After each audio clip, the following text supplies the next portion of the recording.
right, what's going on, everyone? Welcome to the Season Gaming Bitcast. We're live again this week. You've got myself, Ainsley Bode, and you've got Dan Buttafuoco Rodriguez joining us today. Nice. And for the first time, I'm proud to welcome Mike Mullis from the original Next Level Gaming show. Mike, good to see you, man.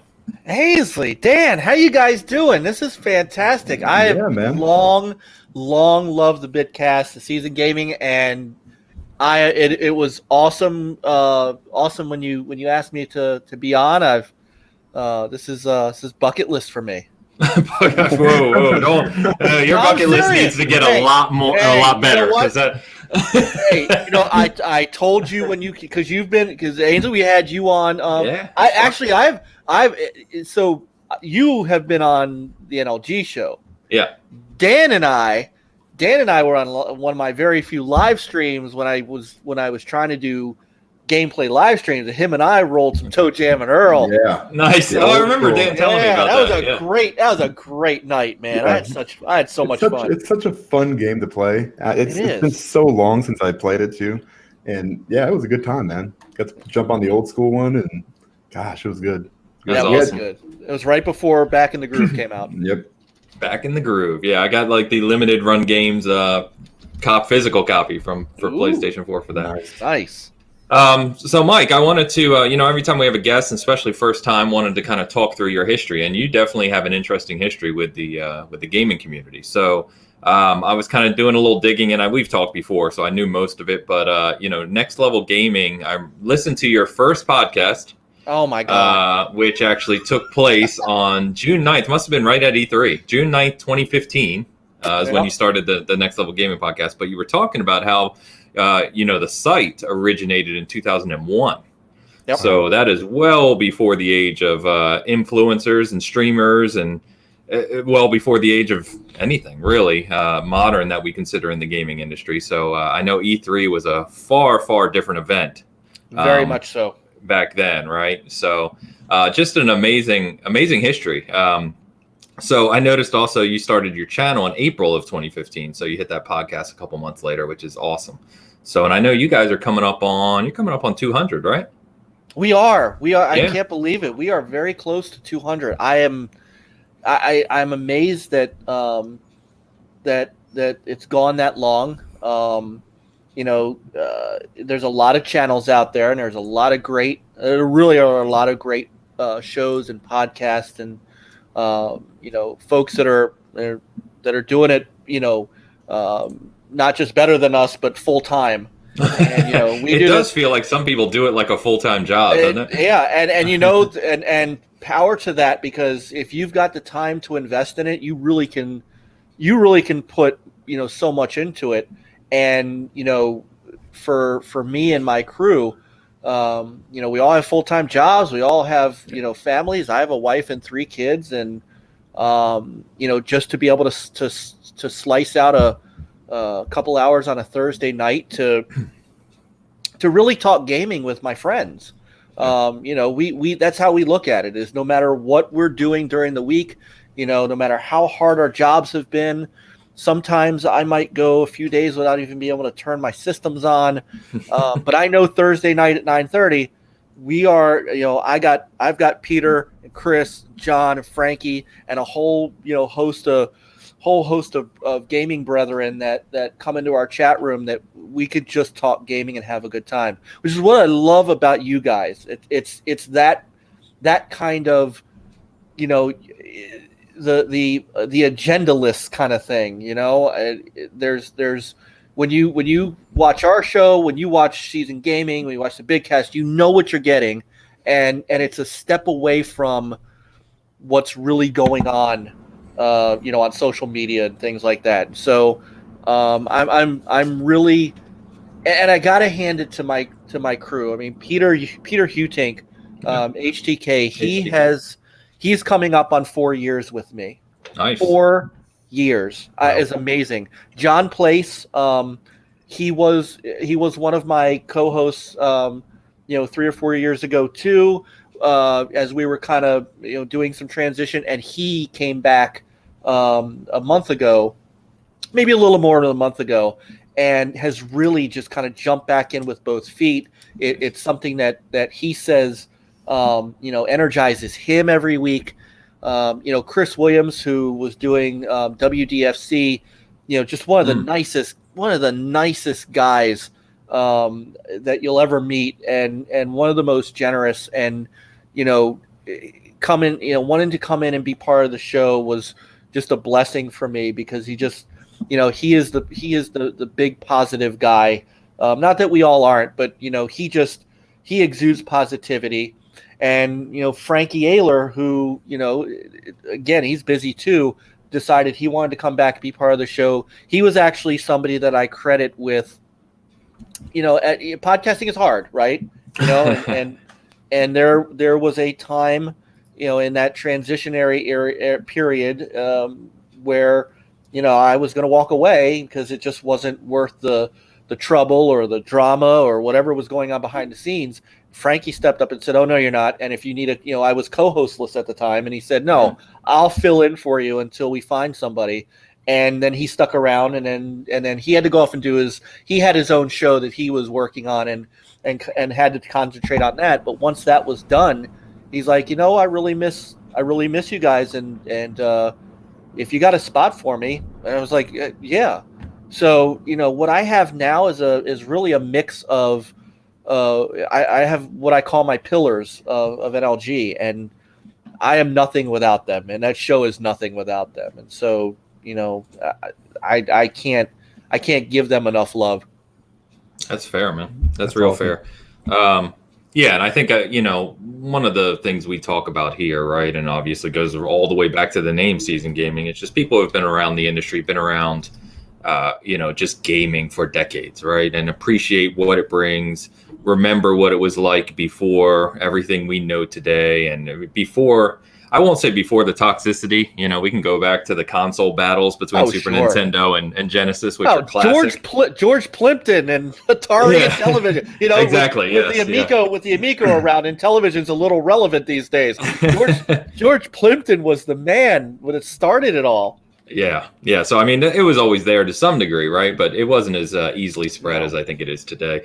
But I love that. I love just talking about kind of where gaming has come from, and I think that's a big part of what makes guys like us so interested in this stuff. So, by the way, Dan, great shirt, man. Thank you. Yeah. Great shirt. There it is.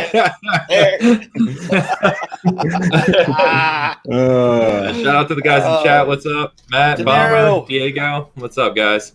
Yeah, Diego, another guy. So so we got. I got to give shouts out if you don't mind. No, so not at all. Two guys. So I talked very heavily about Jay Williams, who just jumped in. Graphic God. Hey, Graphic God, what's up? And the incredible, unbelievable work that he's done for our show. If you watch our last show, he is. I kind of surprise made him he's the graphic designer. That's his title, and I put him in our intro and outro video.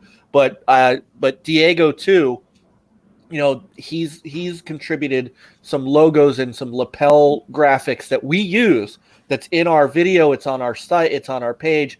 And these guys, I can't say again. These are people that I can't say enough about. And Jay, I was telling you beforehand that Jay, we had like a static blue background and stuff like that. And Jay came to me one day, just out of the blue, and said, "Mike, you need an upgrade. Here, download this and check it out." Just out of the blue. And then we just started. He was helping me build what you see on the screen last Thursday, and I can't I'm having trouble not getting emotional just thinking about it right now because of where we were. That first show you watched was us literally recording a Skype call, and then me editing it for 3 hours and uploading it. That sounds about right. Yeah. To where we are now, and I don't know that I would be sitting here talking to you two right now if not for guys like Jay. I can't say I would be here. Jay, and Frankie, and Chris and Peter. I would not be in this seat right now.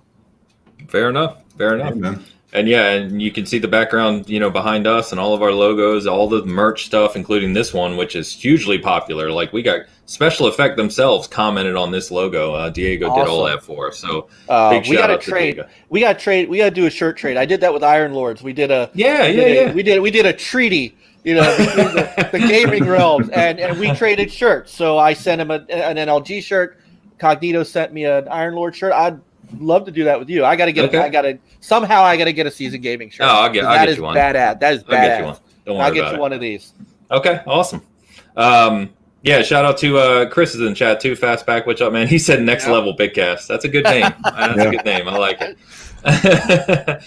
All right, so first thing I wanted to talk about this week, and it kind of leads into our conversation topic. So, guys in the chat, if you follow us, we're only just starting to do this live thing a couple of weeks now. So, I'm doing my best with including people in chat. I'm still learning, but it's fun just having a live conversation. And so, I did a poll this week, was really around next gen consoles, and Mike, I don't know where you stand on any of this stuff, so it'll be fun.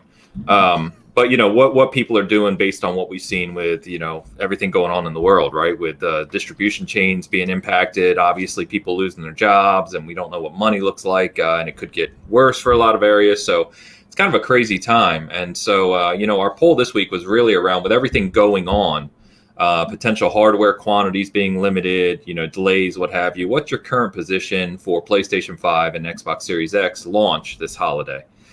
And we had over 600 votes, so decent turnout on the poll. But it definitely skewed a way I wasn't expecting, not to this degree. I know we have an Xbox-heavy audience, and I know we're in America, right, where Xbox obviously has a bigger presence.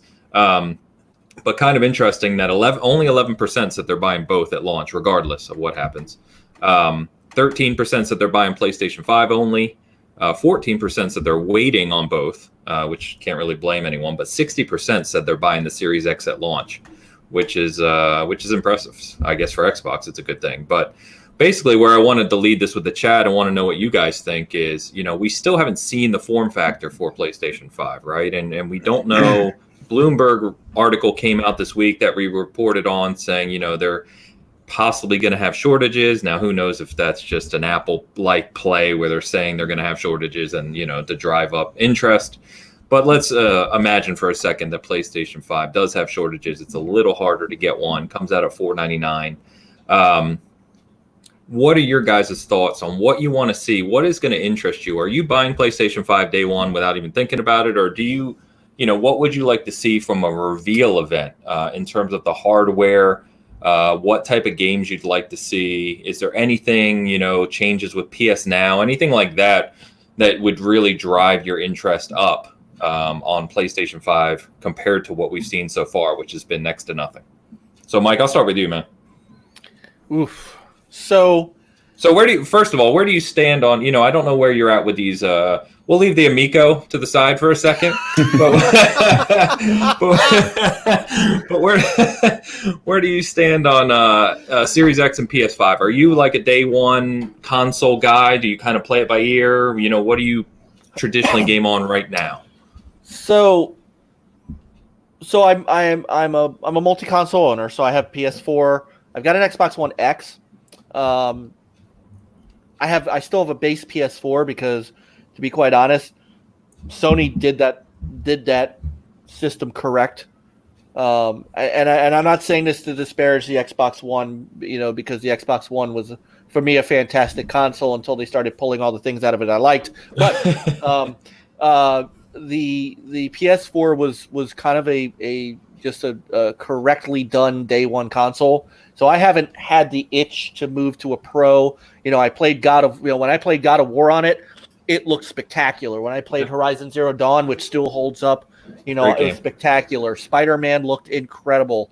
Sony knows how to make their first party games shine on their base hardware. And so, I am more driven by feature set than I am things like graphics and stuff. I think, yes, we're going to see a kind of a rise in graphical fidelity, but I think that we're reaching what I consider a plateau. where how much more? It's not can it look better? How much more can you do than you're doing now? How much more can the Xbox? I know we have this. I think the Xbox Series X is going to be something like 27 to 30% more powerful than the Xbox One X. But what does that in real world give you? And so those are the things, the things that intrigue me the most about the PS5 and the Xbox Series X, which I am neither day one for on either, and I'll get to that in a sec. The thing that probably has me more interested than what the GPU and the CPU and all the ray tracing and all that is the move to solid state drive, because that is an impactful thing. That is something that I as a gamer can tangibly see. Load times, that is tangible. Graphics is in the eyes of the beholder. Yes, you guys can tease and joke with me about the Amico, but I'm not looking at the Amico. No, I'm looking at the Amico knowing what the graphics is going to look like, knowing but that's not what's drawing me to that. It's the feature set. It's not the ray tracing, the native hardware ray tracing. Okay. No. Although Tommy did promise me blast processing, right? He did say that. But it's for the solid state drive technology on both those consoles. I think is a game changer. But and the other thing too, obviously, is software. What are you getting for that system? And will it look that much better? And I think this is where Microsoft needs to kind of be careful. Believe it or not, Halo Infinite, we know is going to launch with that system, right? But it's going to be available on the X, and unless something changes between now and the fall, it's going to be available on base hardware. Now, what Microsoft's selling point is obviously the best version of it is going to be on the Series X. Your load times are going to be nil. The ray tracing, all that, the velocity architecture, and all that, all the buzzwords, right? But how different is it really going to be, minus load times, on my Xbox One X? And that's the part where they have a challenge to sell me on a third console in 7 years. And that's where I sit. So from a day one perspective, I've backed away from being day one on any of the new consoles. Gotcha. I've always said the next console I would buy would be Sony's, because I have a base PS4. So naturally, the biggest jump is going to be between the PS4 and the PS5. Yep. I like some of the things I'm seeing on the Xbox Series X, but it hasn't been enough to push me. And if the rumors are true that there will be no HDMI through, the HDMI in is gone, and the optical out is gone. It is. Which means I have to upgrade other parts of my home theater. I don't have a 4K receiver at this point. I have a wife and 3 kids. I don't have the money. So what I've done with my current consoles is run the optical out, because the optical out in my room is perfectly great. The surround is still wonderful. Yeah. And run the HDMI directly into the TV to get the 4K. I'm going to have to make considerable other purchases to upgrade, and that's an issue for me. And I'm losing an HDMI in that I actively use right now, and so that I'm holding firm, and for better or for worse, my attention is towards the console that I intend on hoping to play with my kids and play some Master Smash and have some fun with. And that's where I'm at I'm a Founders Edition Amico buyer, which means I'm going to have that. I'm going to have that on October 10th. Yeah. And that right now, for better or for worse, is my next gen console experience. There you go. I think Tommy needs to take that quote plaster it on their stuff. So we got a bunch of feedback in chat on this. So yeah, Chris said he's getting Series X at launch. Got the Amico as well. That Cyberpunk X. Yeah, we're going to talk about that here shortly too, because I think I'm going to end up buying another damn console. Diego's already giving you crap, Mike. Of course. I know. He said he promised me he would. Yeah. So Matt's saying he's getting a Series X day one. He's waiting on the games before PS5, but he will get a PS5. Chris said getting PS5 as well. I think most of our audience are, cross console gamers. There's no fanboys in this group, right? So good to see you, Megatron. Thanks for stopping by, man. Carl's in the house as well. So is he a different name on here? Who? I didn't see Megatron. Yeah, he stopped in. Okay. Yeah. So there he is. There he is. I see him. I think Stinky Baby's in. Stinky Corpse. Who? Stinky. All right, some of my NLG brothers are invading your chat today. Oh, there it is. Okay, it was delayed. I've got both chats running here. It was delayed. I see you. What's up, guys? So yeah, I think you're right though. And funny enough, I think that interview that Phil Spencer did with Ryan McCaffrey a couple weeks ago, he asked him about the optical port and the HDMI in, and it's just I think it's one of those things. It's cost at the end of the day. You've got to factor in cost of producing however many consoles versus how many people use it. So it's disappointing for someone like you that actively uses it with their home theater. Carl jumped in, who joined us last week, and he said the same thing. We were talking about that in private chat a little bit ago. But Dan, I know me, you, and Bert were actually chatting, or you and Bert were, because I was doing something else, chatting about this the other day. And I know traditionally you've always been day one console. So I'll pose the question to you this way. Is there anything that'll stop you from buying both PS5 and Series X on day one? I think the only thing is if information comes out where they're seeing issues with, hardware, and that's for either one of them. Yeah. You see the rumors online about, overheating because of the way the form is on the PS5. I don't know if I believe any of that stuff. I really don't, because I could get on NeoGAF or whatever the hell it's called now. Don't do that. Don't do that. I'm just telling you, I could. And then I could be like, hey, I'm a developer for this person, and and just make some kind of obscure crap up. And then everybody's going to be like, oh, man, this guy, look at this guy. It happens every day. Every single day. So, so I don't buy half of that crap. However, I'm still in the camp of buying both for now. It's going to depend on a little bit on price. I'm not worried about if it's an absorbent amount of money. I don't care. I just want, to get what I'm paying for. And another thing I'm waiting for is more games to be shown. Because right now I don't know any of them that are coming to PS5 except for Godfall, yeah. And then really right now all I know is Halo 5 or Infinite or whatever the hell it's called. I don't even play Halo. Don't get started. So I'm just saying, it's what is it called? Is it Infinite? Halo. Yes, it's Infinite. Halo Infinite. You're killing me. Once I called it Halo Eternal and got them all mixed up. So don't worry, I don't feel bad. Yeah, that's about what I call it. That's a cool crossover. Did you guys see that Halo art the guy did where he made it look like Doom? I posted yesterday. He did the Doom thing, but he did in Halo. Oh, it looks so cool. Anyway, Dan, sorry, go ahead. No, you're fine.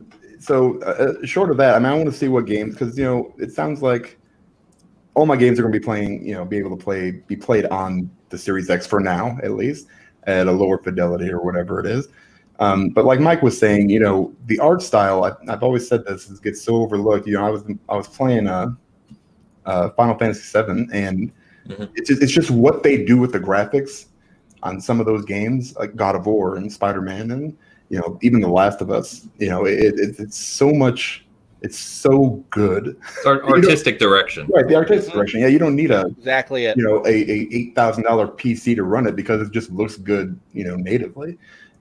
So I'm gonna probably buy both. I'll pre-order both. And the only other thing that is kind of worrying me a little bit is the distribution end of it.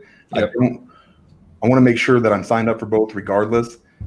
And then, if something comes up down the line where it's like, okay, well, this is going to, they're having issues with this. They're having issues with this. Also, I want to see what the warranties they offer on these things because I had 3 red rings on the 360, and I don't want to go through that again with either of these 2 people or companies. So I want to make sure, I'll get the extended warranty. So that's going to be a little bit extra price from wherever I buy, whether it's Best Buy or whatever. Dan, true story. True story. My Elite red ringed once. Oof. Do you remember remember what was going around the internet? Wrap a towel around it and run it. Yeah. I did that. I did it, and it worked. And my Elite has worked. True story. My Elite is still up there working upstairs in the kids' lounge room. It is still kicking. The theory is it's something to do, right? Because it was a heat sink issue, right? Yep, and it's something.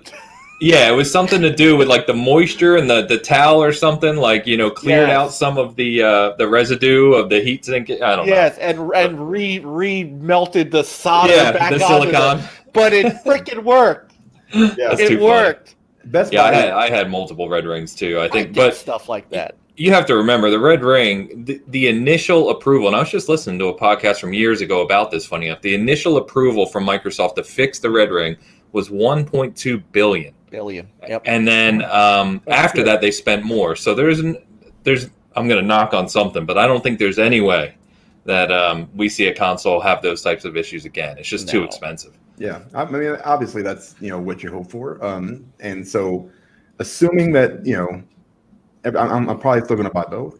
I do want to see more games from both of them because right now it's kind of skimpy, and that worries me because with everything going on, and people working from home, there's a chance that we have 1 to 2 at the most launch games for these consoles, I mean, and that's not including third party. I'm just talking first party, and I don't know what Sony's doing. So, and I don't think anybody does really. So it's so much. The lack of information is so bad right now that it's really, really frustrating. It's really hard to kind of plan for the future, especially if you can't really afford, these consoles, and we don't know how much they're going to cost for sure. Who knows? So it would make sense for them to come out, and Xbox has been doing a little bit slow, slowly releasing information here and there, and hopefully they'll have some more down the road. But Sony's been so quiet, and and I don't understand why.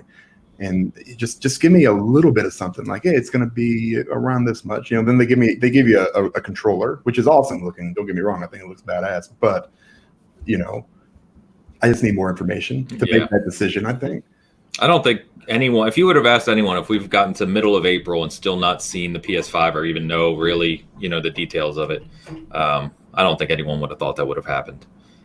So going back to the article that came out this week, and I'll just read a couple quotes here.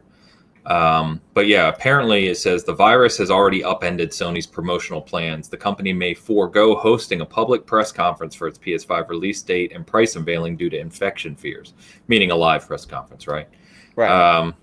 The company has also told assembly partners it would make 5 to 6 million units of the PS5 in the fiscal year ending March 2021. So that's really a 6-month launch window, give or take, right? Whereas the PS4 sold 7.5 million units in the first 2 quarters. So that's where the distribution issue may arise, if this is true, of course. So you're looking at, you said about a million difference. Is that, I mean, if they're expecting to sell that many? Upwards of 2 to 2.5 million. Oh, okay. And that's global, right? So it would really depend on how they distribute the PS5 globally. And then the price tag, I think everyone's betting on $499. I told you before, I've said it on here. I don't see how either Microsoft or Sony launch these consoles less than $499. I just don't see it. No, I don't either. The interesting thing about Sony too is, this would be the first console in Sony's lineup that they would launch, and we knew this already though, that they would launch without an E3 reveal. Because they weren't going to E3. Right. I don't think they were going to Gamescom either. So somewhere along the lines, their reveal strategy was going to be something either FanFest related or a state of play type show. They weren't going to put this thing on E3 stage, which I find, well, E3 is a whole other show we can do, so I won't go into that. But I don't know. Usually, you're right, Dan. Usually by this time, we get more than just Mark Cerny coming out and talking about specs. We get at least a shell. Right. Microsoft show. I thought it was very ballsy for Microsoft to show the design shell as far back as November. Yeah, no doubt. I mean, that's a sign, and that's a sign that Microsoft is coming to play, and I give them credit for that. They're confident. Yeah, they're confident. They're confident in ways that I haven't. That interview with Phil Ryan. Spencer? Yeah. That Phil Spencer interview. There were tidbits. There were tidbits in that you don't usually hear from Phil. Especially, it's been a long time since I've heard him take a shot like he took when he talked about, that thing with Mark Cerny was great. I felt really good coming out of that. That's something that you don't normally get from him. So I get there. I wonder if they know things that we don't, and that's why Microsoft is ramping up in the way that they are, because I'm not a rumor guy. So every time something gets posted on Pastebin, we don't talk about it. And I know one of the kind of more insane rumors that were floating around on Twitter that Dan is now very happily missing is is that the PS4 was already having heating issues, and the design, they can't figure out a design on the console to make it work with the power. I don't know that any of that stuff is necessarily true. Can't be true. They're already producing it. Exactly. There's no. But I do wonder, when you took what Mark Cerny was saying about the CPU and things like that, where the clock speed is variable. Microsoft's always talked about a flat clock speed. Mm-hmm. Sony's talking about a variable clock speed.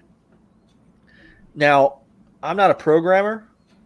I'm just a general IT guy. I'm a kind of a hardware IT guy. But it seems to me that if anything is sticking them right now, it may be that.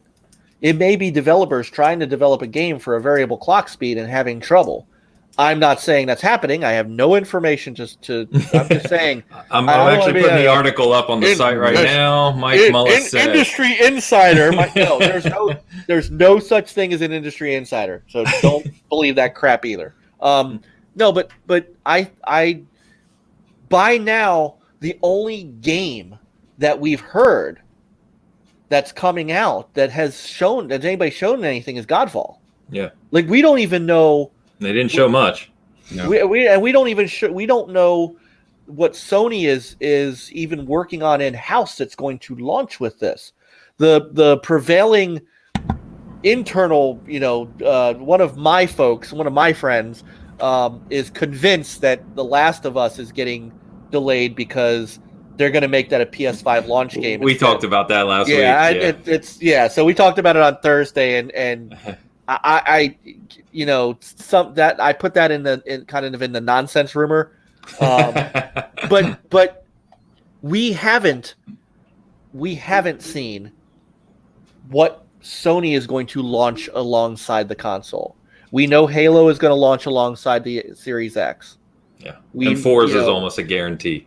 I would imagine so. Yeah. The only one that I think is not a launch title that they've talked about is Hellblade 2. No, it's not.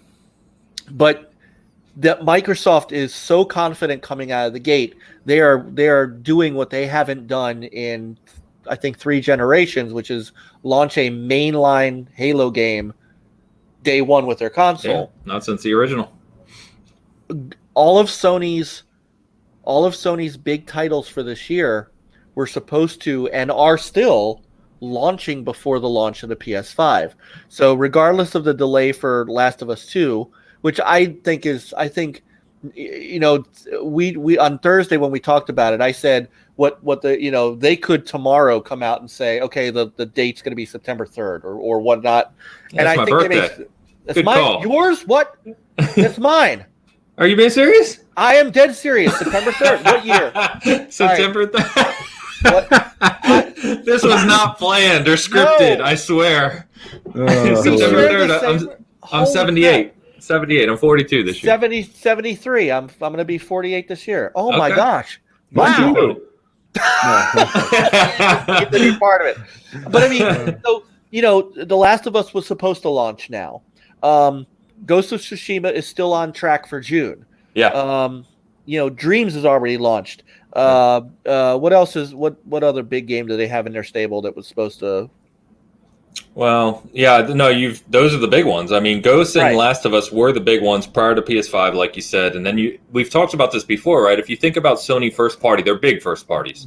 Sony Santa Monica is obviously working on God of War 2, but that's not coming out anytime soon. No, that's not a launch title. You've got the what do you call it? Spider-Man 2 by Insomniac, now a first party. That's not coming out anytime soon. And they haven't even announced it. No, and we know Horizon Zero Dawn 2 is coming, and I personally believe that's the closest, but it's still not a launch window title. Right. I think that's probably going to be late next year. So I've said before, from a Sony first-party perspective, especially big games, there are not going to be any for the PS5 at launch, which goes back to maybe they do now delay Last of Us 2 to launch with the PS5 and let Ghost of Tsushima just take over the summer. Perhaps.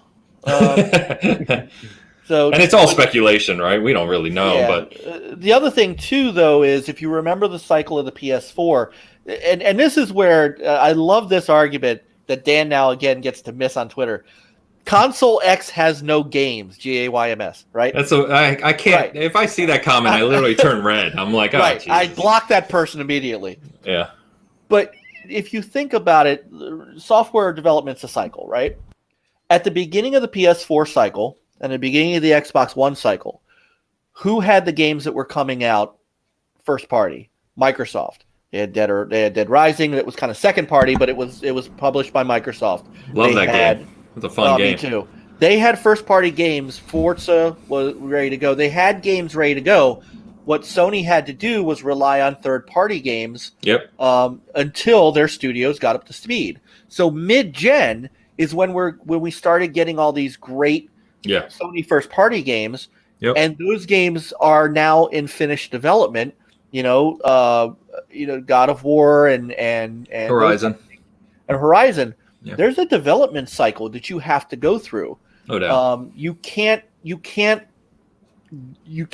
just say, Last of Us 2. Once that's done, Naughty Dog. What's Naughty Dog got in the hopper for next gen? We're not going to know that for at least a year, if not more, until they get a long time. Right. So this is shaping up to possibly be another one of those just in the cycle. The PS5 is going to start by leveraging, by leveraging their third party folks and probably leveraging those exclusives that they love to do, Godfall, and they'll do something with Square Enix. They'll do something with with Konami. Maybe they've got whatever the next game from Kojima is. They can rely on that until their development studios catch up in a couple years. So yeah, Kojima. I'm rambling, Dan. I know you look like this. I mean, you just let Mike know that Kojima's name is a we're not allowed to talk about him here. He's banned. He's banned. Gotcha. So Dan, just before you go, shout out to a bunch of conversation in chat. Real quick, going back to the look of the, a lot of these guys are saying how we think the PS5. We're talking about form factor, that the controller probably gives you a sense, right? So it's gonna be kind of interesting. Diego pointed out that, it may look like something a little more futuristic. I mean, you can see in the Series X, it's a very industrial-looking machine, right? Very purposeful design. It's a box. It's a box, yeah. It's definitely function over form, right? Yeah, for sure. So it's going to be interesting to see what they do with PS5. And if they launch with a white console with like a blue LED, that could be really cool. Oh, yes. Yeah. So anyway, Dan, go for it. No, I mean, just to Mike's point, I mean, that's how it was interesting when you're talking about leveraging. I mean, and that's how they kind of have to do it, especially when they don't have anything announced. And they might have stuff that they just haven't announced yet. I'm sure they do. Right, Yeah. They've got to, Yeah, and so that might come out, but who the hell knows? But they've got like the big guns coming out too. You got the new Call of Duty. But what's going to be interesting to see is, if I buy, first of all, when's that release date? In comparison to something like Call of Duty, because that's what sells these consoles. It always has. Yeah. It's always been those big third-party games and where your friends are playing, and it's always going to stay the same. Xbox needs to be confident. They need to come out swinging. They need to do it because they're in that position, that they're in.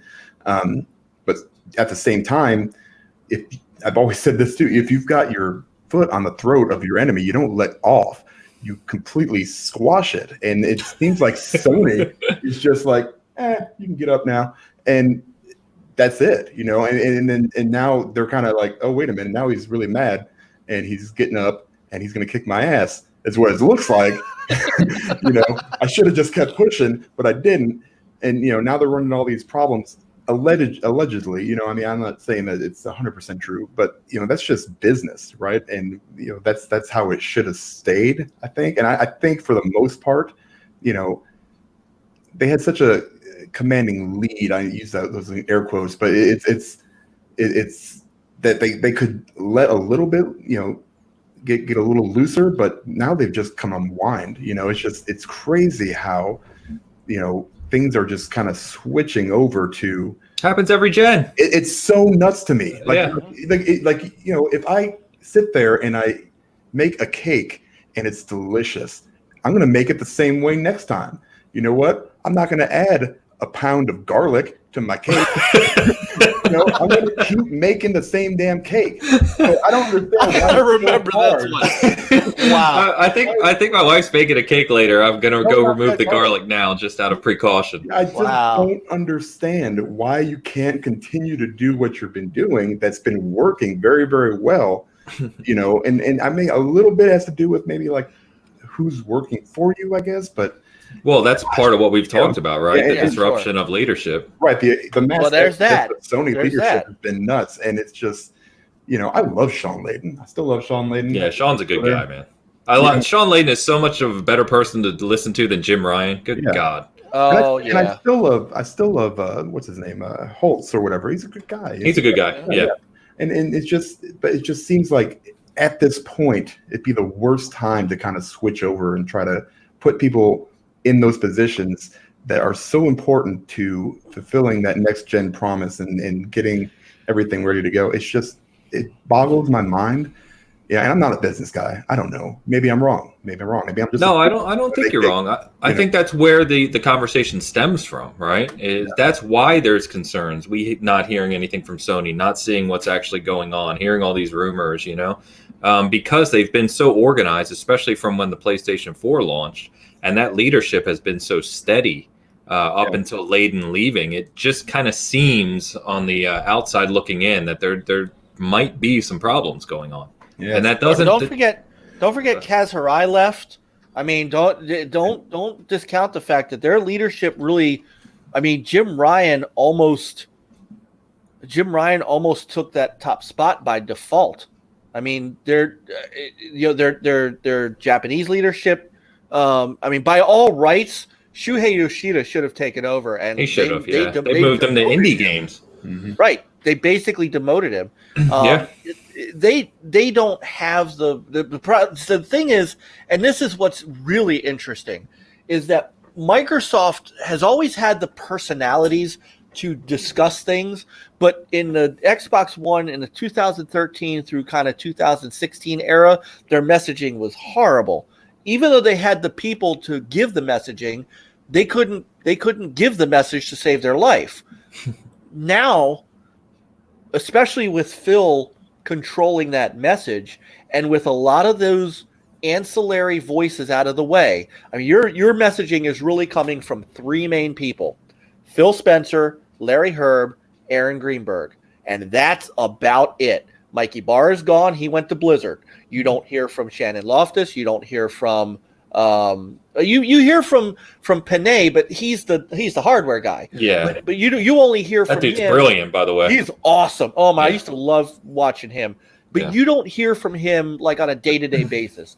You hear from Phil, Larry, and to an extent, I'm sorry, Graham. You hear from when they do the Inside Xbox stuff. He's just a promotional guy. But he's a promotional guy. That messaging is Phil, Larry, and Aaron, and it is precise and it is focused. And Phil wears his gaming and his love of the industry on his sleeve. And whether you take some of his bravado and you cannot question. I had Ricari Austin on 2 weeks ago, and we kind of talked about Larry, and I knew Larry from his days as the programmer of Xbox Live to where he is now, and I have my thoughts on Larry that I really I'm not going to rehash here because that's a whole other tangent to go on to, but where people have their opinions about Larry and how, whether or not they think Larry is fake or, the white gloves and all that stuff.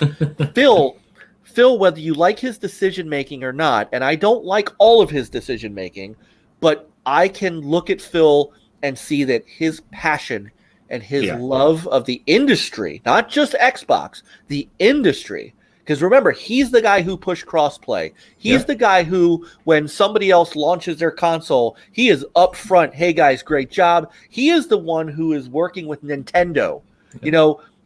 You can see the passion he has, and he has a believability that is part of what is reselling Xbox, not only to their current base, but I think to folks who haven't given them a look before. You're always going to have Dan is laughing because he knows what I'm talking about. You're always going to have that other section. The chat is making all sorts of jokes, right? Yeah, I know. Hey, can we talk some Amico? I want to get De Niro going. But you always have that section of that console warrior base that's never going to understand that, and they're gonna root for their plastic, and that's that. But I think where Microsoft made a fantastic move was getting Phil not only where he is, but putting him out there as the face of Xbox.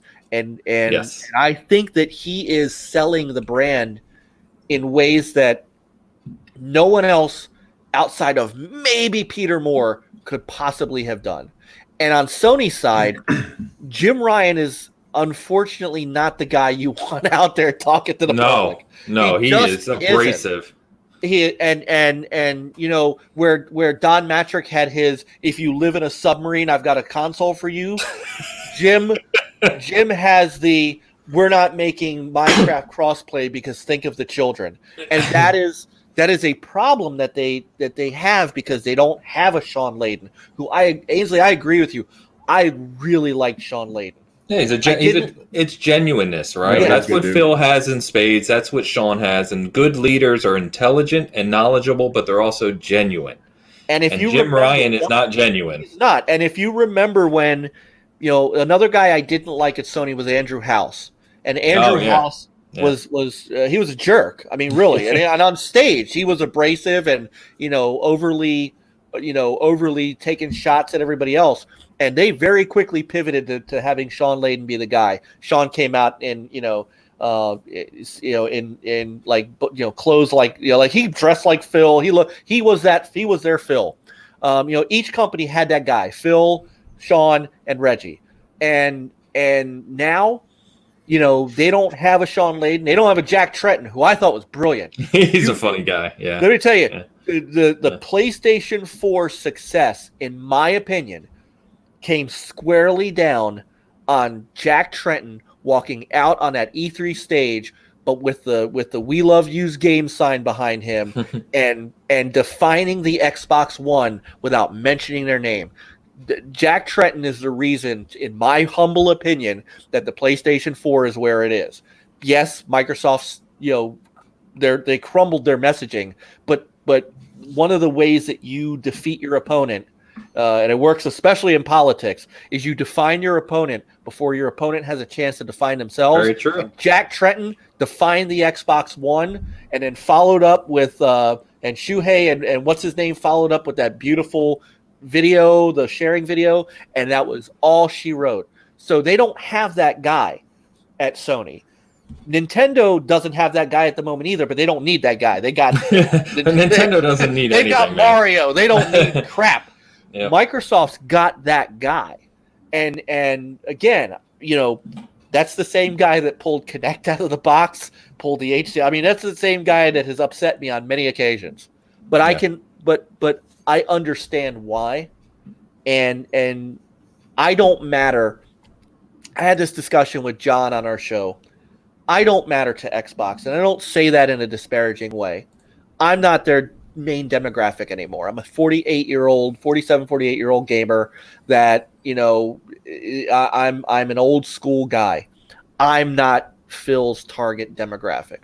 Phil's target demographic is that young teen to up to 40s that is new age, that's looking at xCloud, that's looking at, that wants the ray tracing and wants the graphics, and that's what they build on.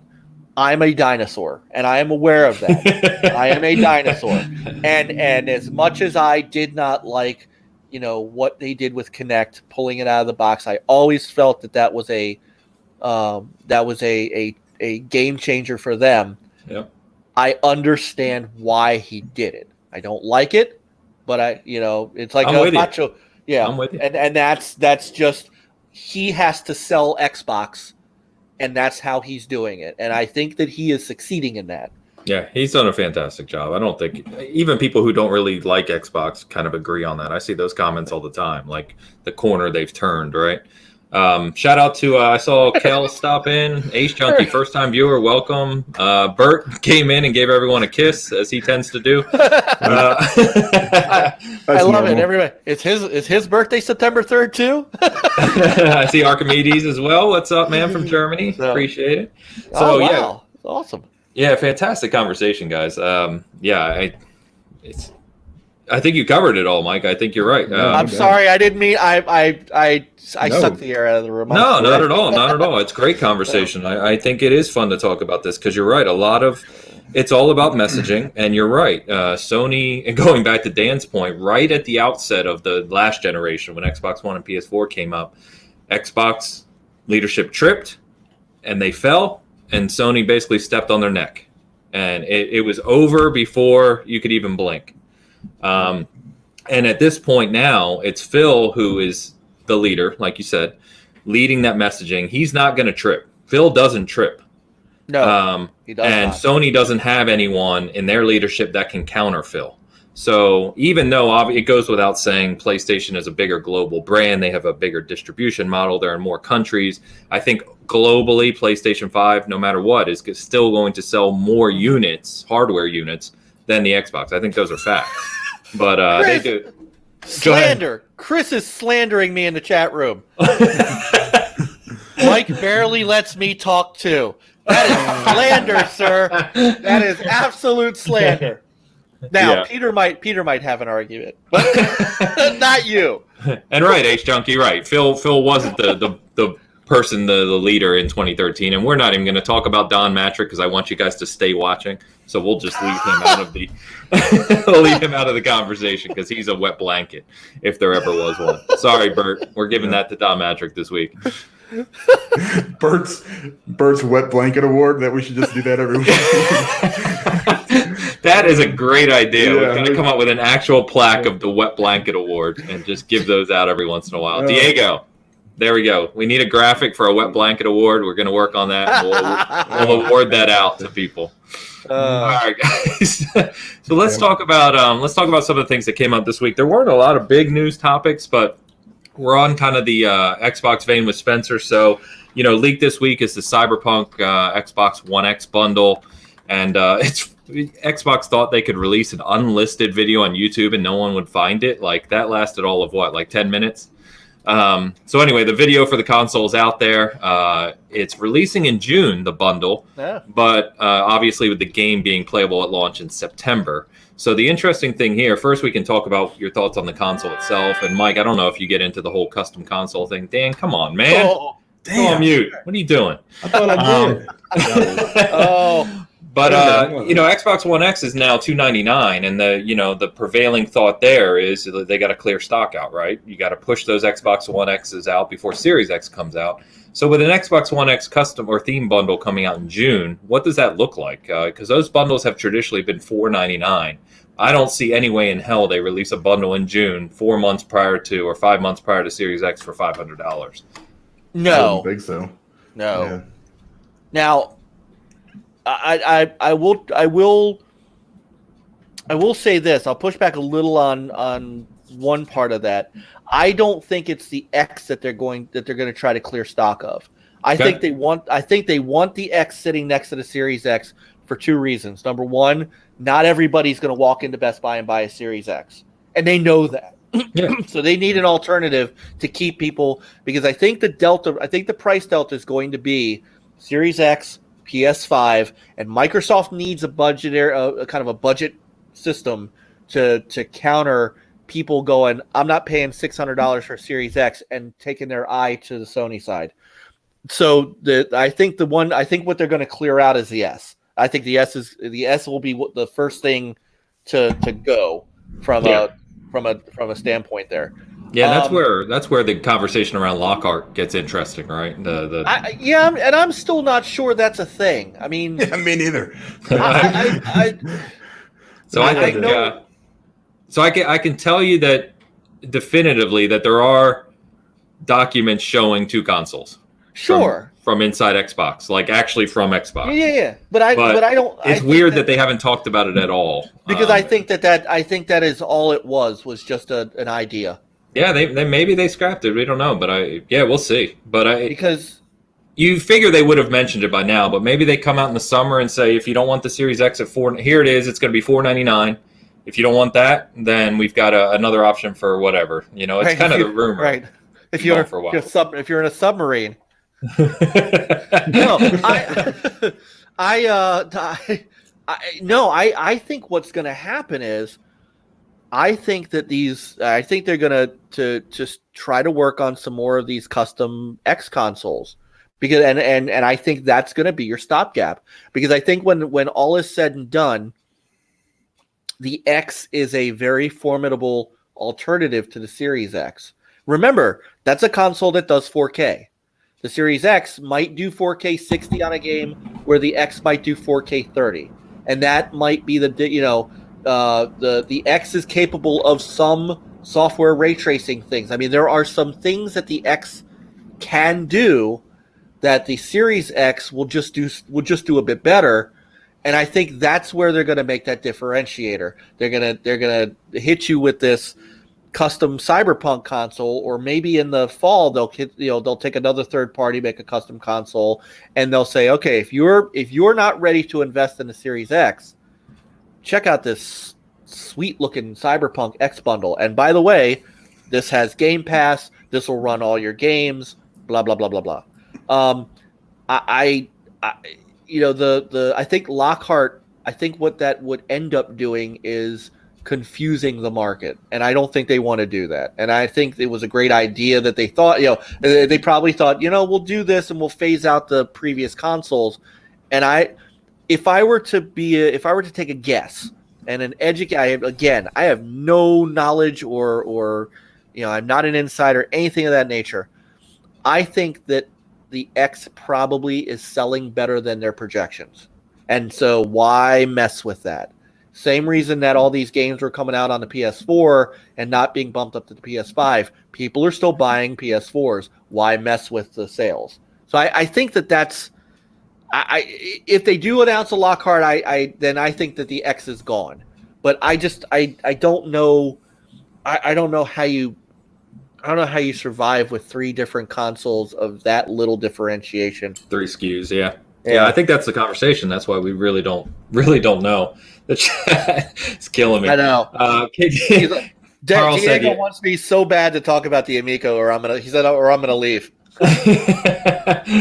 Carl, yeah, I agree. I think $499 for both too. So Dan, I know Cyberpunk, most anticipated game. We kind of talked about it. You have the Gears 5 Xbox, right? Yeah, there's zero chance I buy this. First of all, Whoa, zero. Zero chance I buy this. Zero chance. All right, let me cut this. That's 59.42. I'm time stamping that. All right, not gonna buy this one. First of all, the Gears one looked really good. This one doesn't. I'm just gonna go out and say it. It's not great. That controller. The more I look at it, the more I hate it. So, and then it's probably gonna be $500. I mean, if we're really, you would think they couldn't pull that off, but they're going to. And then it'll go on sale maybe in August, closer to when the game comes out. And then I just don't understand. I don't understand what the move is here. I'm sure they had a plan before the whole delay and everything else, and so maybe that's part of it. But I mean, I don't see a point. I mean, maybe if you're playing right now on the OG Xbox or an S, and it's a decent price, but like it says, the X right now you can get it for $299. It's just a base model. You don't need, somebody to throw some damn stickers on it and call it Cyberpunk, because it doesn't look good. I'm just gonna say stickers. It's not a PS4. Garbage. It's garbage. That is on the level of some of the PS4 designs. That's how bad I think this console is. All right, now you've gone too far, sir. I am saying it. And I'm sitting next to my God of War PS4, which is pretty cool. Yeah, that one's pretty good. Yeah. Now you look at the Gears 5 console. Oh, it's amazing. It's like the best console I think ever. And then you come out and you give us this thing, Wow. So I must be in the minority because chat is completely agreeing with you. Bomber says it looks bad. Diego doesn't like it. It's garbage. Ace Junkie said the controller's horrible. Meanwhile, I'm like, I think that's kind of cool looking. I don't know. Maybe I just like everything. Literally, my screensaver is Cyberpunk. I am 100% down for Cyberpunk. I love it. I wanted something a little bit more, I don't know. It just looks weird to me. Did you watch the actual video, the reveal video? Yeah, I saw it. And they, where they had the little secrets in different places that actually showed the console and everything. Like the video that leaked is the one I was talking about. Regardless, I mean, you can flash it up as much as you want, but then you look at it and you're like, oh, well, look at that. No, but the video, because the picture, it looked pretty bad, right? But if you watch the video and they go in close on it, it looks like it was made to look like not what's the word I'm looking for? Like Borderlands style. What is this? Not cell shaded, you know what I mean? But kind of look like it's a piece out of the game. Dystopian noir. I understand that. What I don't do? I think it looks I don't get up right next to my Xbox when I play it, so it's got to look good from a mile away, so I can see it. I can get a shit look what it looks like. I'm just sitting there like this. God damn, this thing's pretty. No, like the Gears one, it's just gorgeous. It is gorgeous, and I know that they're capable of doing some really cool stuff, and that's what bothers me about this. It's just like, man, you just said fuck it on this one. Bomber said it looks like Claptrap. I just saw that. Yeah, right. Crap trap. Yeah. Wow. It said. Oh man! All right. Well, I'm gonna have to move on as you guys insult the next console. And it's sad too because my position on custom consoles is that this is one area that Microsoft completely fell down on the job on, and every time Comic-Con would come around and they'd show these really awesome custom consoles that you can win. And I'm like, come on, put one of these on the shelf and it will sell. They had one from the Division that was gorgeous. Yeah, I remember. Yep. They had one for Rare Replay that I had not had an Xbox One at the time. I would have bought that outright. I would have gone to the store and bought one. It looked like it had that Rare Replay gold and yellow, and it was I remember really nice. Yeah. So because Diego and I always talk about the Cuphead one too. We're like Cuphead fanatics. The Cuphead one's a little too yellow for me. But this is one area where, like, I remember one of the biggest sellers for Sony was that Batman, the Batman console that they had, and then they brought out the Destiny, not the Taken King. What was the Destiny where it had the Destiny map etched at the top of it? It was like not Forsaken. I don't know Destiny well enough. Forsaken. Gorgeous. I don't know. Gorgeous. Well, and Chris just said it too. The funny thing is that the only thing I like about the Xbox ones, like especially the Gears one, right, is it's like laser etched and it's got depth to it. It's just a lot of detail in it. Whereas the PS5, like even the God of War one, which I have over here on my left that I like, it's really mostly just stickers. It's a different color, and then they're kind of plastered on it. It's actually a short little story about these custom consoles. The reason I'm probably here today and doing these podcasts and was involved in gaming Twitter is because of one of those consoles. So there was a Fallout 4 one, I think. It was like a pit box, and I won it. It was like the brownish kind of, had the yellow stripes and stuff on it. And I won it one time from, I think it was somebody from like Rooster Teeth or something, and I sold that one for hardly any. I just sold it because I didn't want it to Xbox Addict for his collection. I saw his collection. I was like, this is amazing. And then through him, I kind of found gaming Twitter. Yeah. And everything, that was going on and stuff. And it was really, I mean, I didn't even know that was out there, and that was back in the day. And that console was awesome, but I had never used it. And I just kind of had to sit there and, I was about to give you shit for not selling it to me, but you said Xbox Addict, so that's fair enough. Yeah. Oh, that was before I knew you. There's no excuses. You live I don't care. Street, right? But yeah, it was. I mean, I love these consoles. I love the nice one. I really wanted a PS4 Pro, but I just at this point it's kind of you know what I mean. The 500 million one and I know Bert has it too. The translucent blue one is that one is awesome. Gorgeous. That's the one I use actively right now. But Bert's point is the same that a lot of people are saying. I think we said too. Is it's just weird, buying a custom Xbox One X 4 or 5 months prior to the Series X, especially knowing that I'll bet you dollars to donuts. I don't know why that just jumped in my head. Dollars to donuts. Yeah. There's a Halo, Halo Infinite Series X, which obviously I'm going to buy like 12 of. So. Oh, you'll be able to stack them next to each other. Yeah, I'm going to create a pyramid of just Halo. How are those going to work? The pyramids? Really? The pyramids? Yeah. They go back a long time, Mike. I know a little bit about pyramids. No, it's not what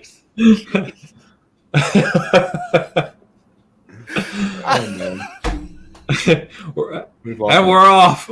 Halo pyramid confirmed. Yo, I would buy it. I'd rock a Halo. Anybody in the chat room? I'll rock a Halo anything. Anybody in the chat room says ring pops, and I'm going to lose it. Okay. No, I meant how are the custom X consoles? I don't know. We haven't seen one yet, right? Other than mock-ups. I do know Phil actually commented that one of the things they like about the shape is it gives them more kind of space and uniqueness to work with for themed consoles. So I'm really curious to see. You have to imagine Halo is going to be the first one, and I just hope they do it justice because that'll be my go-to for a long time. Yep.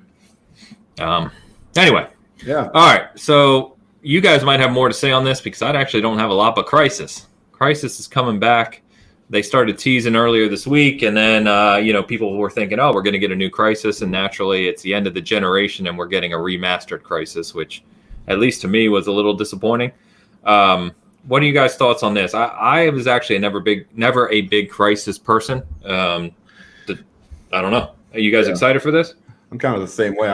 The only thing I remember about Crysis was when it came out, it was so graphically and just demanding for PCs that people had to upgrade. Yeah. It was the old Can It Run Crysis, right? Yeah. That was that one, and I think Far Cry, like the original, came out, people were like, "Oh, we got to upgrade because of the grass blades and shit." But like Crysis is one of those games where I played them and I just could not get into them. Maybe I give it another chance with a remastered version. Definitely not on the Switch. Although being able to remap my buttons might go a whole long way because that's awesome. Dan, you're going to buy it for this. You buy everything for both consoles. You're going to. I have told you I'm in Earl for all three of them. So. Nice. Yeah. Nice. Damn right. Someone made a funny comment on Twitter the other day because they were talking about Crysis, remastered, and they started showing some assets from it, like in 4K and like completely redone. And they're like, but wait, it's being made for the Switch, so obviously that means the rest of the consoles versions are going to suck because it's going to hold them back, right? Well, no, they just put out the original on the Switch. And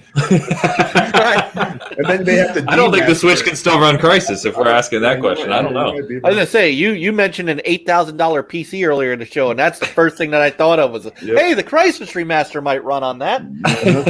Exactly. Well, the same studio that is putting Crysis on the Switch actually did The Witcher 3, so there is some hope. Yeah.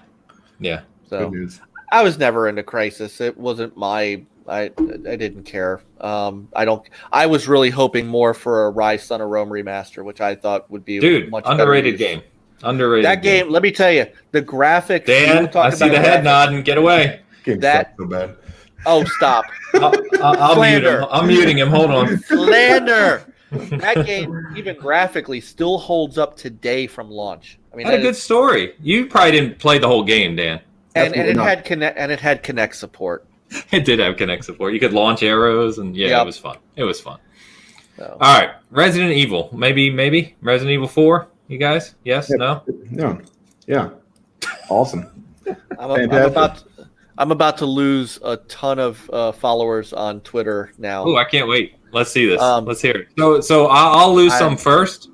I haven't played the Resident Evil 4, and I know many consider it to be an incredible game, and if not the best Resident Evil, one of the best Resident Evils. I do own it. I have played it. I just never played through the whole thing. So, Mike, now you go ahead. I want to see what you can drop on us here. I haven't played a Resident Evil since 1. Holy Christ. I honestly, honest to goodness, I preferred the Silent Hill series over Resident Evil. I'm actually with you. I think Silent Hill is a better horror series. Yeah. I don't know. I also have never played a Final Fantasy game. What? How's that possible? There's like 458 of them. Because I was a Sega guy.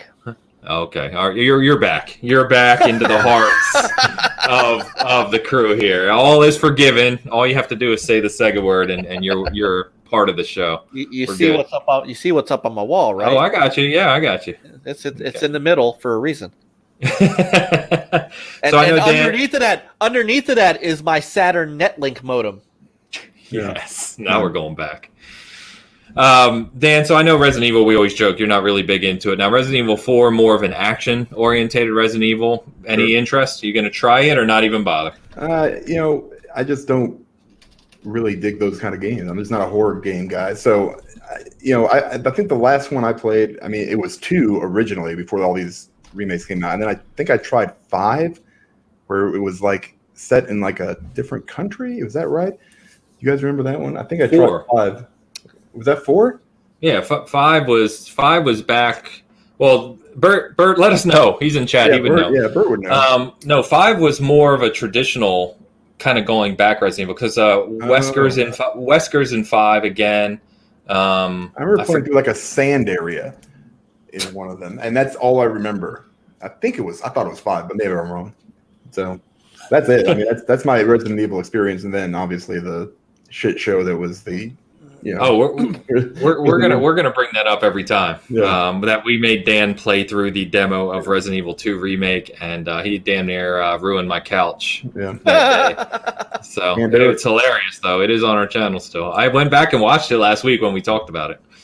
I'm just telling you, man. I'm like 2 feet away from a heart attack. I don't need anything outside pushing away. Just pushing me a little bit closer to the grave. All right, so speaking of Sega, here's a good segue here is Streets of Rage 4. So Streets of Rage 4 is coming April 30th, so that's 12 days away it's launching. Limited Run Games is doing some really cool additions of this where they even have a Genesis clamshell case that you can get for it. And then best news, I think, is it's launching into Game Pass on day 1. So, most of us, I think this audience is Game Pass subscribers, so we already kind of have it. So, yeah. I love an old side-scrolling beat 'em up. They're just a lot of fun. I know I was talking to Cog yesterday. We've been joking about playing it. So hopefully a big group of us can kind of get on and play some co-op. Remember when Streets of Rage 2 released? Nope. Man, that game blew it away. What? I'm sorry, Dan. I'm sorry. I'm not a Streets of Rage guy either. I've never What? been a fun. Are you shaking your head? I didn't even notice. The last one I played, the last side-scrolling beat 'em up I played, I think was Double Dragon 2 on the Nintendo. That's okay. Yeah, that was all right. Get this man a Genesis.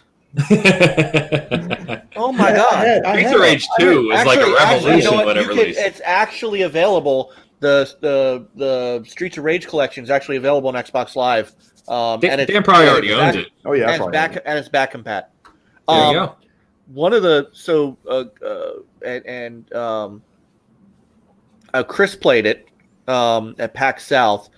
The last beat 'em up that I really played was Raging Justice that came out last year, which it's kind of like this. It pays homage to the homage. Yeah. But I have been long awaiting Streets of Rage 4, and this past week's announcement that they are including the original Genesis tracks was just the icing on the cake. The Genesis, one of the big kind of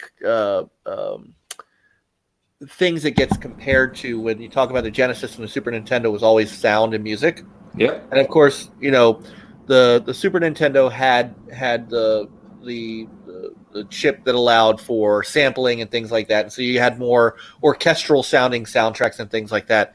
But Sega, when you had somebody who could really take advantage of Sega's sound chips and you created a soundtrack like Streets of Rage that, to be quite honest, I have you can find that soundtrack online in its old Genesis form in an MP4, and I will drive down the road playing it. I mean that is there are certain soundtracks that you never forget. And the Streets of Rage 1 theme and the Streets of Rage 2 first level are two soundtracks that I just simply do not ever get out of my head. It's funny you say that about the Genesis too, because one of mine, and this is a deep cut right here, but it's Herzog Zwei. Yeah, baby. Oh my goodness. The music in that game is amazing. The game was amazing too, but the music in that game, amazing. There's so much good Genesis music out there if you really, And Carl just said he never had a Genesis, so I'm kicking him out of chat too. So. Oh yeah, bye. But no, I had a Genesis. I remember Herzog Zwei. That was a good game. All right, Dan. You keep saving yourself carefully. That was the RTS, right? Is that the one I was thinking of? Yes, it was. Yes, super good. Tell me you like Hellfire. I don't even know what the hell that is. Oh, hold on, wait a second. For a second, I am also old, and so I don't remember what I did yesterday, let alone what I did 30 years ago. So. Carl did save himself. He reminded me, of course, that it's Mega Drive in the UK. I forgot. Mega Drive. What is this? What is this Genesis? Yuzo Koshiro was one of those composers that he just knew how to take the Genesis, just like he did. I mean, just like he did with the NES. I mean, he did work on NES stuff too. But I mean, if you think about it. When I think of guys like Yuzo Koshiro, I think of Streets of Rage and Space Harrier. Nice. And I think he also did Gradius too. But these are these guys that could. He did Revenge of Shinobi. He did that soundtrack too. Oh, great game. But you remember those that. Yeah, music. they stick in your head. Yeah, I mean. Goes without saying. Diego, shout out to Zillion. That's a Master System. You're going back even further. Zillion. In fact, when I was on the Lord's podcast, I brought that up with Cog, and I told him this is a true story that I was like 8 or 9 or 10, whatever, at the time when Zillion came out. And, the first Zillion, you had to go room to room and solve those puzzles. And they had the little icons in every puzzle. And my mom would sit behind me with a notebook drawing the puzzles for each room so that I could get through the game. Classic. That's nice. Classic. Zelda music is your favorite. It's okay, Chris. We'll forgive you. You can It's all right. stay. It's okay. He's the Nintendo guy. I'm sorry. No. No, I know. Yeah, I mean, Zelda, I think, is always up there. You talk about franchises where we talk about music. I know Zelda always gets mentioned. I'm a Halo. The Halo music to me is incredible. But anyway, so we're all over the place now. Carl's bringing up Fantasy Zone, fantastic game, and Fantasy Star, which I've talked about many times. Two completely different games. 2 is now out.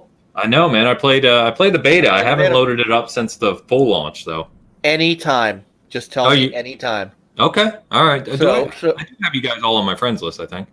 I think you do. I know Dan, but anytime. Fantasy Star Online was my, back when I had the time to play MMOs like that. On the PlayStation 2, it was EverQuest Online Adventures, which I probably dropped a good 2 years of my life into.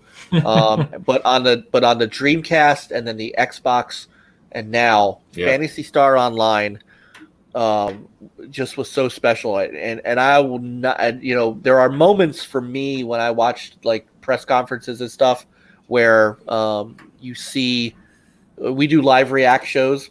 There's been a couple of times during these past, when back compatibility and stuff like that, where I visibly get a little shaken up. Nothing wrong with that. When Microsoft showed the Phantasy Star Online trailer, and I saw the first thing you saw. Yep, and the first thing you saw was the character walking out. Yep. Right, and on the back it kind of looked like a Tron disc. I'm like, oh, this is interesting. And as soon as I got a good look at the back of that person, I said, this can't be what I think it is. And then she jumped into the thing to go down to the play. And I was like, that can't be Phantasy Star Online. It can't be. And sure enough, it was. And like, I was like welling up because it's my youth. Those are things that I did. I had the broadband adapter for the Dreamcast. Yeah. I would play Phantasy Star Online for hours at a time. Like I would lose an entire day just playing Phantasy Star Online. We probably ran into each other and didn't even know it because I was on that game every night. But we probably did. Yeah. So, man, we've turned this into like the retro podcast. We got Fantasy Zone being brought up, Star Fox. Let me get a stand. You never played it. Fantasy Star 2 is one of my favorite RPGs of all time. That's a great. Okay, all right, he's my friend again. Yeah, I actually played a little bit of it on the Xbox because it's backwards compatible. Yeah. So let's throw this one over to Mike. I had a Menacer. Menacer was the add-on, right? The gun with where Nintendo was just a pistol, this was a rifle. And it came with Sega came out with all guns blazing. Yep, and it came with the Toe Jam and Earl Ready Tomatoes. Yeah, it did. It did. And then didn't Super Nintendo respond with the Super Scope, didn't they? Yes. Yeah. God, we're going back. I know.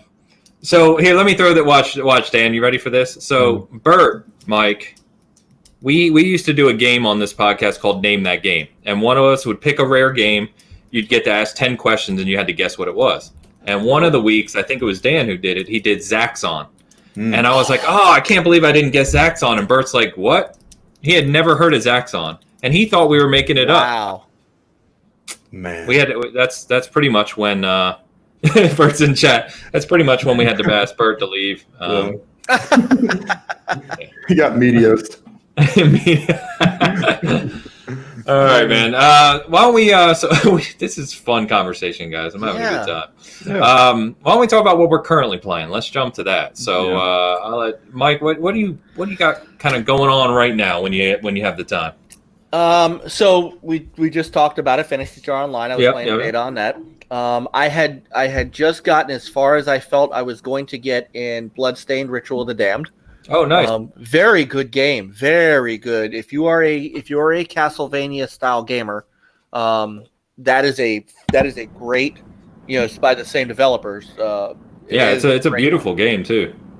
So, I'll be honest with you. I have been doing a lot of retro gaming lately. Cool. I decided, I finally went out and got my copy of Road Rash for the Saturn. And while I was there, picked up Picked up a copy of Wipeout, which I used to have. Oh, wow. Okay. Before Wipeout was truly Sony only. Yeah. So I had that. So, I've been going back and playing a lot of Sega Saturn, and just kind of filling the time when I'm looking for that next game for my Xbox and PS to play. I was thinking of somebody told me that I could play. I think it was Final Fantasy 15 without having to know the rest of the lore. I think that's all of them, though. It's on Game Pass too. Is that that's what on you're Game talking Pass. about? Yeah. I think that are the Yakuza games there yet? Because I did want Zero is Zero. Zero. So I do want to. Yeah. I do want to get to that, but I mean, I've been enjoying that simpler time. So it's probably bulking me up for that other console that you guys don't want me to talk about. Hey, that's fair enough. Fair enough. And Carl just said, yeah. So Spider-Man is on PS Now as well. So good. If you haven't played Spider-Man, now's a good time to do that as well. One of the 3 games I've platinumed. Really? Okay. Yep. Nice. The only one I've ever done. Really? Yeah, I know. Dan's a big Spider-Man guy, so I let him and Bert pretty much talk about that nonstop because I'm not. But fantastic game. Fantastic game. Mm-hmm. Dan, what are you up to, man? You playing anything new? Speaking of Spider-Man, I actually did a whole run through New Game Plus this week. Jesus Christ. The whole game? Whole game. Now, which one? Spider-Man. Now, nice. Not the DLC, and I didn't go after every single thing because I already had a platinum. There's really no need to. And then I've been playing a lot of Mad Max, which is the more I get into it, the more I starting to like it. It's kind of like, I don't know how to describe it. It's got that open world feel, but it's not like super overwhelming, but it's also not like super polished. So, you have issues here and there, but it's really, really well done overall, I think. I'm going to finish that up hopefully this week. I'm kind of taking my time with it. Started Final Fantasy VII Remake. Cool. Didn't think I was going to ever play that. Play the demo. Really enjoyed it. So people seem to be loving it, like we talked about last week. Yeah, it's something. It's not like something I've ever played before. So it's kind of got a mix of. I think I told you guys it was kind of like a Dragon Age Inquisition combat plus Devil May Cry a little bit. It's okay. I cannot confirm easy mode yet, and that it is easy because I haven't tried it. But it's gorgeous. It's a gorgeous game. Yeah, some of the screenshots people are posting are beautiful. Mm-hmm. Yeah, it looks like they did a fantastic job on it. Yeah, and my biggest worry with the whole thing, and my biggest hesitation of getting it was, I want to be able to play through the whole thing, the whole game at once. But obviously that's not going to happen. Nope. Not for years. I don't even know. It could be 5 years from now by the time we get another one. Short of that, just kind of jumping in here and there, different places. Division, a little bit more Ghost Recon. Little Chaos Bane. Yeah, we did. Yeah, we played Chaos Bane. That was actually. We played a little Warhammer yesterday. Yeah, if you want an AARPG that's not super, in depth, and it's not. I don't want to say it. It's not super overwhelming, I guess. That's a good way to say it. It's free to play right now. Yeah, free to play right now. It's really, really good. Yeah. So, cool. Yeah. Damn, Chris said his custom Spider-Man PS4 Pro was stolen. That's freaking horrible. That is horrible. I remember when that happened. I know.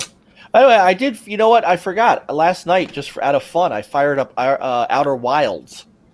Oh, so before you go into that, it's a really popular game, right? It won a bunch of awards, and Bert, Dan, and I, none of the three of us could really get into it. Nope. I'm trying. So I'm trying. Let me put it that way.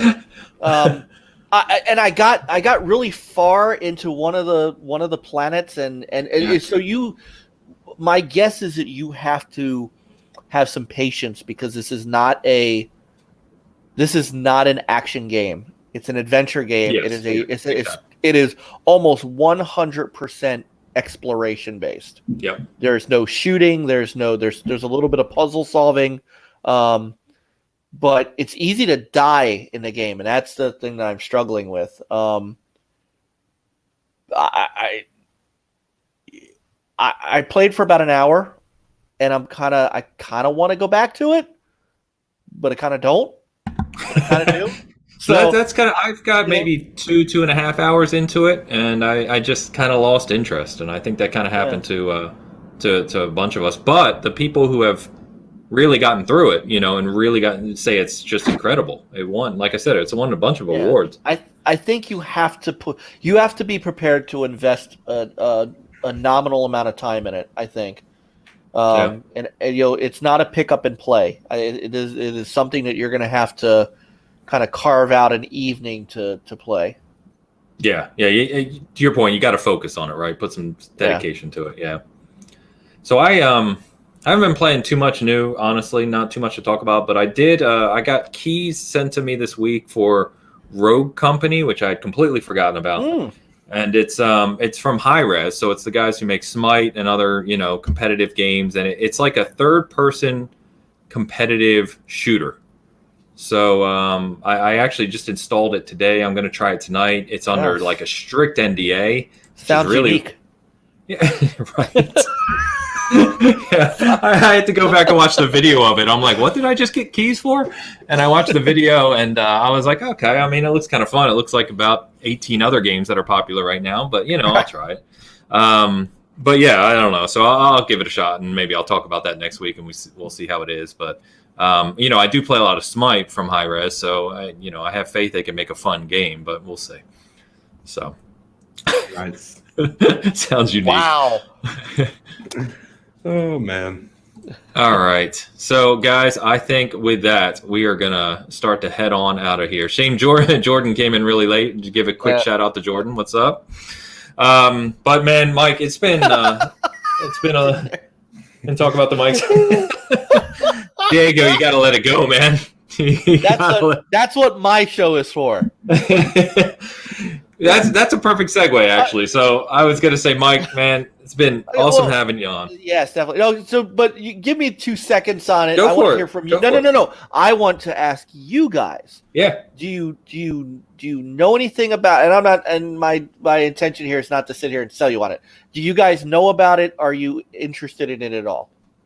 Know about it? Yes. I think it's been in the conversation for a while now, right? So I really like the form factor of it. I like what they're doing with it. My big thing is I wasn't big into those games originally. Sure. And so as cool as it would be to have, I don't also have anyone to play it with. My son's he's not going to play it with me. He's getting older. He's a teenager now. It kind of does his own things. So I just, I don't know if I'm going to get one. I think it'd be cool to have. I just don't see it getting a lot of use. That's okay. All right. The Amico, that's the Intellivision thing, right? Yeah. Yes. Yeah.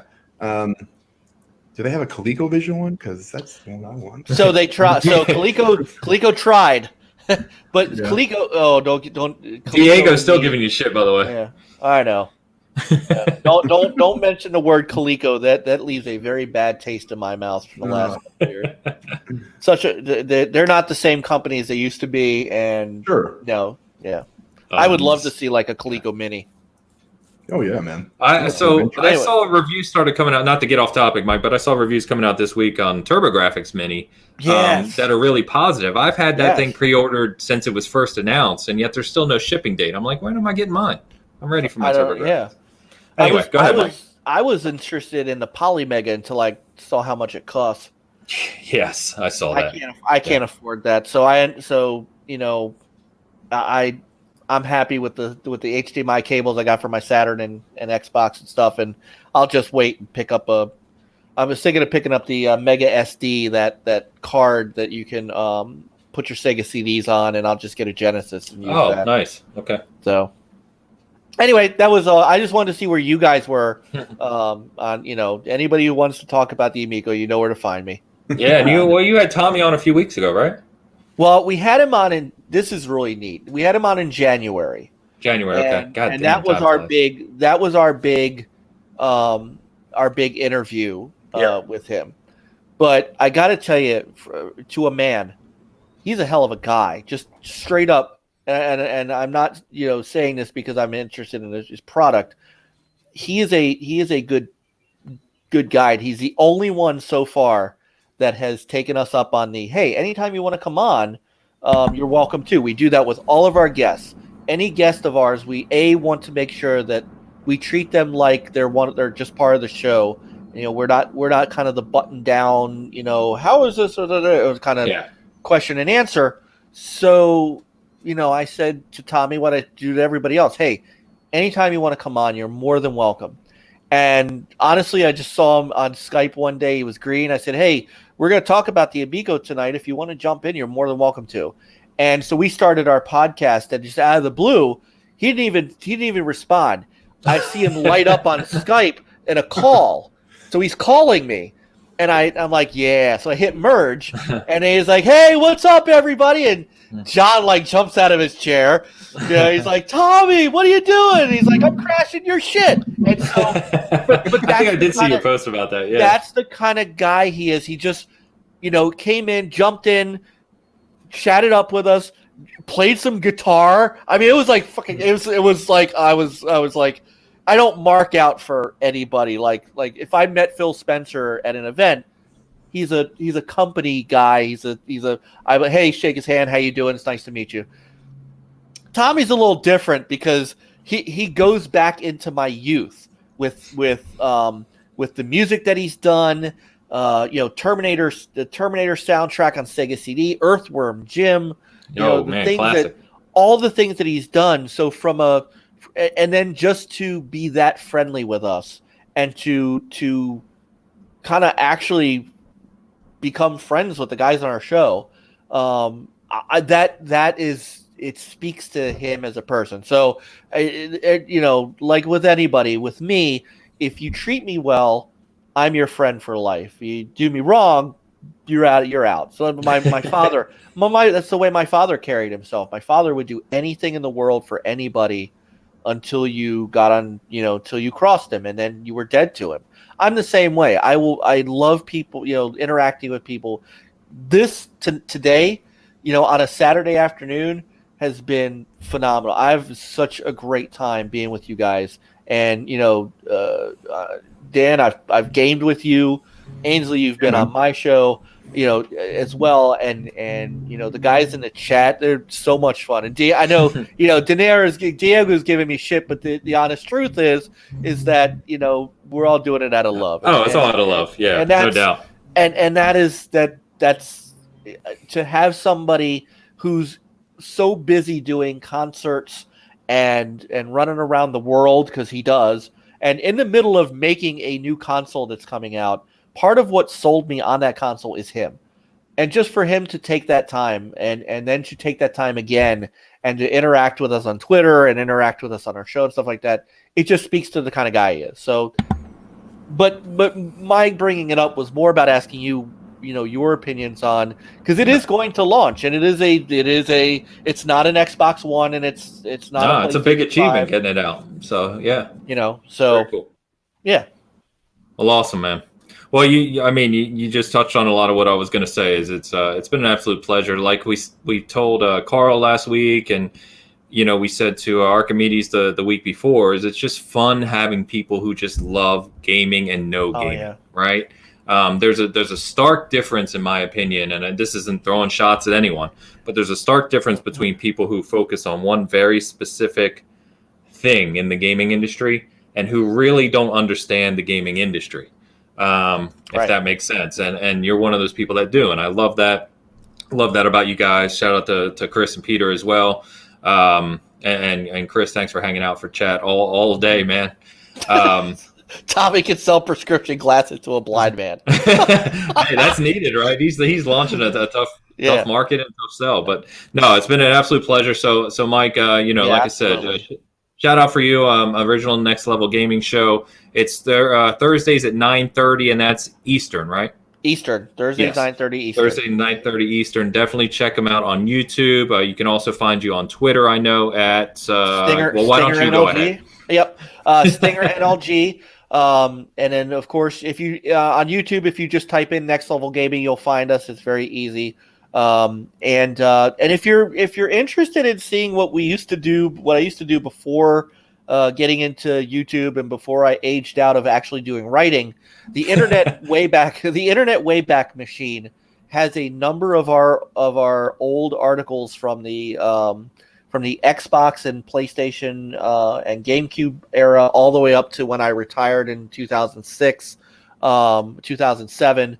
Go to the Internet Wayback Machine and type in nlgaming.com, and you'll see all kinds of fun stuff that we used to do. nlgaming.com, okay. Yeah, it is. Awesome. Sometimes it's surreal to go back and see that stuff, and to go back to actually go to Metacritic and pull up an old game and find some of my writing. I've been blessed enough to have a couple of box quotes to my name, which is really cool. I'm a relief pitcher in MLB 07. I mean, it's just some really neat things awesome. that have happened as a result of my gaming journalism life that I have a lot of thankfulness for, and a lot of people in the industry who I still know today. My friend Arnie, who was my Microsoft rep in the Xbox and Xbox 360 days, is the head of PR for Naughty Dog, and I still talk to him. I mean, guys in the industry that I still talk to and love to this day, have made me who I am. And guys like Chris, in all honesty, and Jay and De Niro, and these guys made me who I am. I'm not standing here alone. So awesome. So come check us out. That's all I can do is ask you to come check us out. And you guys, Ainsley, definitely, you and Dan, Ainsley is not going to be the last time you're going to be on NLG, and Dan, we're getting you on. You guys are. I need to have you guys on the show. Yeah. So, and when you're ready to play some Phantasy Star Online, let me know. I'm down. Dan, you there? Yeah, man. It's because I got a freaking lawnmower going on behind me. So I was trying to mute the mic while he was going by. You're good. Dan, anything you want to shout out before we head out? I appreciate you being on here, Mike. You're one of my favorites, for sure, because you're just down to earth. That's what I like, and probably my favorite guest so far. Oh, no offense to anybody, but it's just I'm just saying, it's just nice to have somebody that's so informed, that's so down to earth. That's just a guy, that games, that's what it is. So I really appreciate you being on. Yeah, let me know anytime you want to, want us on. we're that's happening. Sounds like you got much going on right now. Chris said Dan's about to turn off his PC. It's about to blow up. All right, guys. So real quick, obviously, we're pimping the Season Gaming merch over here. Check out the fancy new mug, the SGOG, Diego Creator Force as well. So these things are out there. There is a sale going on right now. And, I've said it a million times, it goes to special effect enabled gamers. So check that out if you can. I did put up an Xbox based article this week that has gotten a ton of sharing and positive feedback. So really appreciate you guys checking that out. It's kind of all over the place. I've been really surprised at how many people have read that. So it's impressive, and I thank you for that. But otherwise, man, it's been an absolute blast. That was Bitcast 101. And we'll see you next week, hopefully live again, and hopefully see you in the chat. Till next time. Congrats on 101, by the way. Congrats on 100, man. That is not easy. Yeah, we had our 100 special last week. Yeah, awesome. Congratulations on that. Thank you.